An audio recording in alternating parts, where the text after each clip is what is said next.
apa amalan Nabi sampai Allah berkenan memudahkan urusannya, nggak usah capek. Apa amalannya?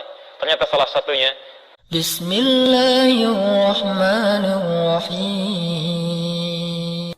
Assalamualaikum warahmatullahi wabarakatuh. Alhamdulillahirrabbilalamin. Berjumpa kembali dengan channel Sepertiga Malam Studio. Apa kabar teman-teman semua? Semoga kita selalu dalam keadaan sehat dan selalu dalam lindungan Allah Subhanahu wa Ta'ala. Amin ya Rabbal Alamin. Kali ini kita akan membahas satu amalan yang apabila kita lakukan dengan sungguh-sungguh akan mempermudah segala urusan kita. Nah teman-teman, apakah amalan itu? Tapi sebelum itu jangan lupa untuk subscribe, like, dan share. Selamat mendengarkan. tas yang ditunaikan setelah tidur itu disebut dengan hajada dalam bahasa Arab. Ha besar, jim, dal. Sudah? Ha, jim, dal. Kalau Anda ingin berusaha bangun setelah Anda tidur itu, misal, saya mau beraktivitas di malam hari. Saya berikhtiar untuk bangun. Saya usahakan serius. Harus bangun, harus bangun. Saya pasang alarm, saya siapkan baik-baik. Maka usaha untuk mewujudkan sesuatu dengan serius tambah tak di awal kata dasarnya, tak. Sudah? Harakatnya fathah. Setiap penambahan selalu umumnya harakatnya fathah, tak. Kemudian motivasi saya berlipat, saya mesti bangun nih, saya nggak boleh telat, motivasi berkali lipat. Tambah, ayo tambah, double. Beda dari biasanya. Double dalam bahasa Arab disebut dengan tasydid namanya, tasydid. Tambahkan tasydid sebelum huruf akhirnya. Ini huruf akhir dal, saya tambahkan sebelum huruf akhirnya, jim, pakai tasydid. Tahajjud. Sifatnya ganti fathah sebelum akhir dengan dhammah. Kalau dhammah apa harakatnya? A atau I? Saya cek dulu. Kalau fathah apa? A. Kalau kasrah? I. Kalau dhamma? Ingat ya, nanti setiap harakat itu penting dalam bahasa Arab. Kalau Bapak Ibu belajar filologi di bahasa Arab, itu setiap harakat ada maknanya. Kalau ingin dirubah jadi sifat dengan kesungguhan, ganti harakatnya jadi dhamma. Tahajud. Tahajud. Dah, lihat sini, lihat. Fokus ya. Salat yang ditunaikan di waktu malam diawali dengan tidur. Aktivitas yang ditunaikan di waktu malam setelah tidur disebut dengan hajada. Kalau serius direncanakan, tambah tak di depannya, tahajada. Kalau motivasinya berlipat, tambah tasdid di atas huruf sebelum akhirnya, jadi tahajjud. Paham? Baik, fokus. Sifat kesungguhannya disebut dengan tahajud. Pakai tasdid, harakatnya diganti jadi dhamma.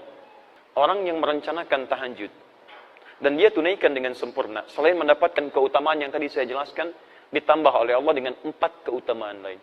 Allah berikan 4 keutamaan pada orang yang tahajud yang tidak diberikan pada yang tidak tahajud. Jadi kalau Anda sholat fardu yang 5 waktu, khusyuk sholatnya, sampai menangis, sampai khusyuk luar biasa, tapi Anda tidak tahajud, Anda tetap tidak akan mendapatkan 4 kemuliaan ini.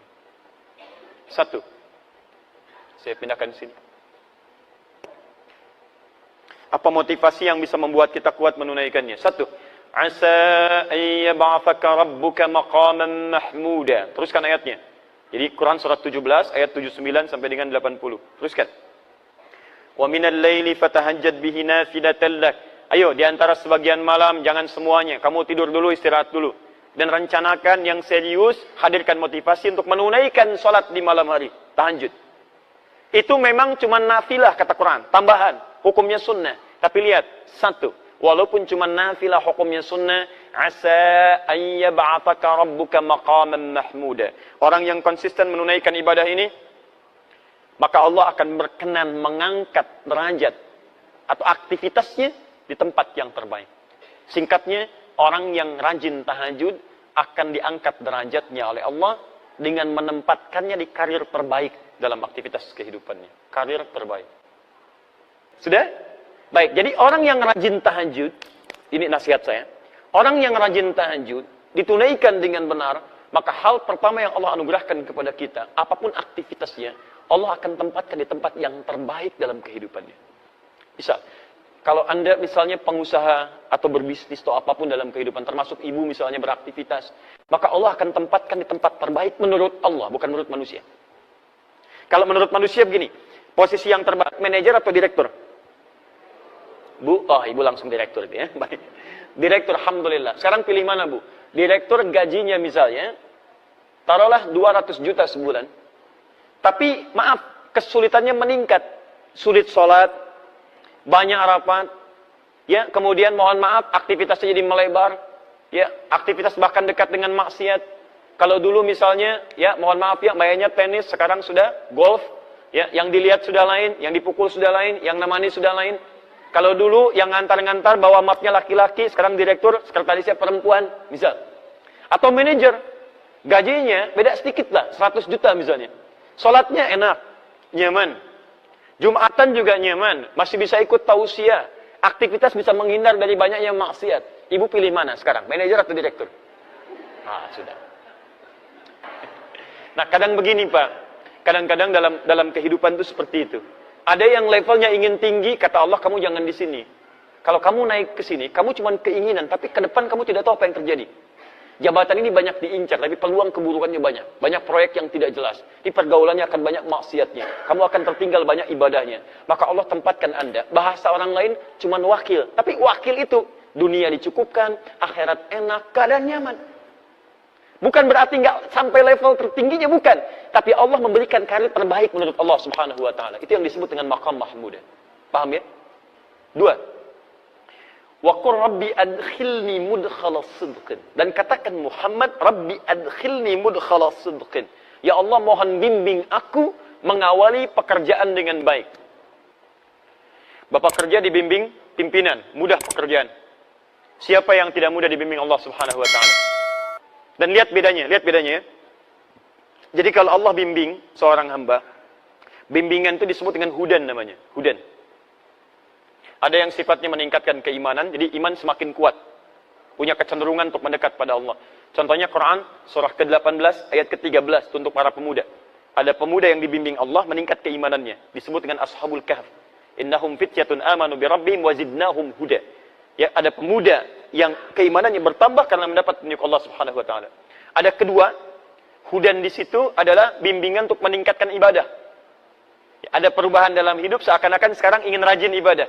Dulu cuma salat fardu sendirian, sekarang pengen berjamaah, pengennya di masjid. Dulu jarang baca Al-Quran, sekarang pengen baca Quran, bahkan pengen menghafal, pengen sedekah, pengen puasa sunnah. Itu juga hudan yang kedua. Dalilnya di Al-Baqarah ayat 2 sampai dengan ayat yang ke-5-nya. Dzalikal kitabu la raiba fihi hudan lil.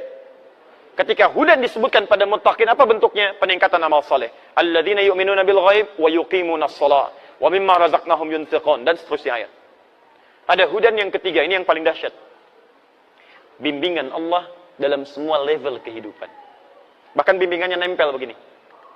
Ada orang-orang yang menempel dengan bimbingan Allah Subhanahu wa Ta'ala. Nempel. Di kemanapun dia berada, bimbingan Allah menyertai dalam kehidupan. Ala. Bimbingan disebut hudan, pedoman. Yang menempel disebut dengan ala. Quran surah kedua, ayat yang kelima. Paling kiri sebelah bawah. Ulaika ala hudan, bukan fauqa hudan. Ala hudan min rabbihim. Ada orang-orang yang berikhtiar mengerjakan amalan-amalan sampai melekat padanya bimbingan Allah Subhanahu wa Ta'ala. Siapa di antara orang-orang itu? Kalau ingin jalan pintas, dekati Allah lewat tahajud. Asa ayyab'atsaka rabbuka maqaman mahmuda wa qur rabbi adkhilni mudkhalas sidqin. Ya Allah, mohon masukkan aku dari tempat awal yang baik. Maksudnya bimbing saya setiap mengerjakan aktivitas. Bukan cuma bekerja, Pak, bukan cuma belajar, bukan cuma di rumah tangga, Bu. Lihat sini. Bukankah kita saat bangun tidur mata mulai melihat? Ada orang yang ketika melihat langsung dibimbing oleh Allah bagaimana cara melihat yang baik. Makanya mata orang yang dibimbing oleh Allah tidak akan pernah melihat yang tidak baik. Begitu melihat yang tidak baik, dia palingkan. 3. Wa akhrijni mukhrajas sidqin. Diberikan solusi terbaik saat ada persoalan. Solusi terbaik. Masya Allah. Luar biasa. Tidak ada orang yang tidak punya masalah dalam kehidupan. Semuanya punya masalah. Tapi ada orang-orang yang sebelum mendapatkan masalahnya, sudah diringankan masalahnya oleh Allah Subhanahu wa Ta'ala. Bukan gak punya masalah, masalahnya sama. Silakan cek. Ada orang-orang yang hatinya justru diberikan ketenangan oleh Allah. Dikasih macet, alhamdulillah ya Rabb, macet, alhamdulillah. Luar biasa. Quran bisa dihafalkan. Begitu sampai ke tujuan 30 ayat. Bayangkan, kalau manhaj diterapkan itu 10 ayat akhir Ali Imran, selesai itu. Ini sudah 1 tahun belum selesai. Apa butuh kemacetan tiap hari? Artinya persoalan apapun dalam kehidupan sepanjang Anda tingkatkan takwa, diberikan solusi. Jadi sederhana sebetulnya, kalau Anda punya masalah dalam hidup, Anda punya problem, dimanapun tuh, di rumah tangga, di pekerjaan, kehidupan sosial. Sederhana solusinya, tingkatkan takwa, kata Allah, saya urai masalah Anda. Biayanya tidak mahal, tenaganya tidak banyak. Jadi kalau Anda punya masalah dalam hidup, kedudukan tinggi, harta berlimpah, cuman masalah nggak pernah tuntas, coba cek. Barangkali bukan kurang terhormat Anda, barangkali kurang takwa.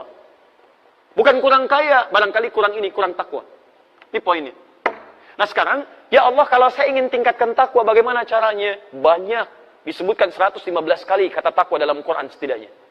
Tapi cara cepatnya, perhatikan. Ketika menyebutkan takwa, masih ingat tadi? Quran surah 51, ayat 15 sampai dengan ayat 18 tadi? Innal muttaqina fi jannatin wa uyun. Ada orang-orang takwa tinggalnya di taman surga. Akhidhina ma atahum rabbuhum. Innahum kanu qabla dhalika muhsinin. Mereka itu, Masya Allah, mengambil segalanya dari Rabbnya. Nikmatnya langsung dari Rabbnya. Mereka di dunia itu orang-orang yang muhsin. Siapa mereka? Ayat 17-nya. Kanu qalila minal laili ma yahja'un. Bahasa cepatnya, mereka rajin tahajud. Orang takwa, rajin tahajud. Kata Quran, tingkatkan takwa. Apa di antara takwa amalannya? Tahajud. Lihat, perhatikan. Yaj'al lahu makhraja. Orang meningkatkan takwa, diberikan solusi jalan keluar. Ketika Anda tahajud, lihat bagian ketiganya. Wa akhrizni mukhraja sidqin. Mukhraja sidqin. Asa ayyab'athaka rabbuka maqaman mahmuda. Wa qur rabbi adkhilni mudkhala sidqin wa akhrijni mukhraja sidqin. Makhraja, jalan keluar. Kalau jalan keluar itu langsung dibimbing, langsung dibimbing. Rubah kalimatnya dari kata makhraj jadi mukhraj. Makhraj, mukhraj. Orang rajin tahajud dibimbing Allah Subhanahu wa taala. Ketika punya masalah, bukan cuma dia yang berikhtiar untuk menyelesaikannya, tapi Allah langsung berikan bimbingan. Begini jalan keluarnya. Ini ambil, ini tinggalkan. Jangan bersedih, tanamkan keyakinan. Jadi kalau Anda, mohon maaf teman-teman sekalian, ayat ini turun kalau kita ambil kaidah asbabun nuzul, al-ibratu bi umumil lafzi la bi khususis sababi. Hikmah dari ayat, hukumnya jangan dilihat dari asbabun nuzulnya, tapi dilihat dari keumuman makna ayatnya. Artinya, Allah ingin menyampaikan, kalau Anda sedang dikepung oleh persoalan kehidupan, membuat Anda tertekan, membuat Anda seakan-akan punya perasaan gelap, seakan-akan lemah dan sebagainya, ahli tahajud akan dilindungi oleh Allah Subhanahu wa taala. Tunjukkan pada saya pekerjaan mana yang Anda kerjakan nggak ada saingan. Kadang-kadang ada yang ingin menyingkirkan, menyungkurkan jahat terhadap Anda. Salah satu caranya, Anda bangun malam, dekati Allah Subhanahu wa taala. Kalau sudah dekat dengan Allah, siapa yang bisa mengalahkan Allah dan berani berperang dengan Allah Subhanahu wa taala? Paham ya? Terakhir. 4. Waj'alni min ladunka sultanan nasira. Dan mohon ya Allah, jadikan untuk saya pertolongan langsung darimu. Jadi kalau yang tadi dibimbing, diberi solusi, kalau yang keempat ditolong langsung oleh Allah tanpa perantara. Ahli tahajud mendapat perlindungan langsung dari Allah Subhanahu wa taala. Masya Allah. Kalau sudah seperti itu, apalagi yang disoalkan? Maka Anda semua akan mengatakan, kalau nggak percaya, lakukan dulu. Maka ketika Anda sudah mendapatkannya, Anda akan mengatakan, wa qul ja'al haqq wa zahaqal batil, innal batila kana zahuqa. Benar memang yang datang dari al-haq, sungguh benar dari Allah Subhanahu wa taala. Kebatilan akan hilang. Kebatilan dari perasaan saya, kebatilan dari pikiran saya, kebatilan dari tindakan saya, dan kebatilan yang datang dari banyak orang hilang semua dengan kedekatan kita bersama Allah Subhanahu wa taala. Jelas? Dulu ada slogan, bersama kita bisa. Ahli tahajud beda, bersama Allah kita bisa. Paham ya? Jangan dipotong video saya, mohon teman-teman di media sosial dan sebagainya. Ini khusus bahasan tahajud, bukan yang lain. Sudah? Jelas di sini? Nah, itulah teman-teman, satu amalan yang apabila kita lakukan akan mempermudah segala urusan kita, yaitu sholat sunnah tahajud. Memang tidak mudah untuk melakukan sholat tahajud tersebut. Perlu dengan niat sungguh-sungguh dan keikhlasan kita semua. Semoga pembahasan tadi dapat menambah wawasan, ilmu, dan semoga juga kita bisa mengamalkan amalan tersebut secara istiqomah sampai kita diwafatkan oleh Allah Subhanahu wa taala. Demikianlah teman-teman pembahasan kali ini, dan sampai ketemu lagi di pembahasan berikutnya.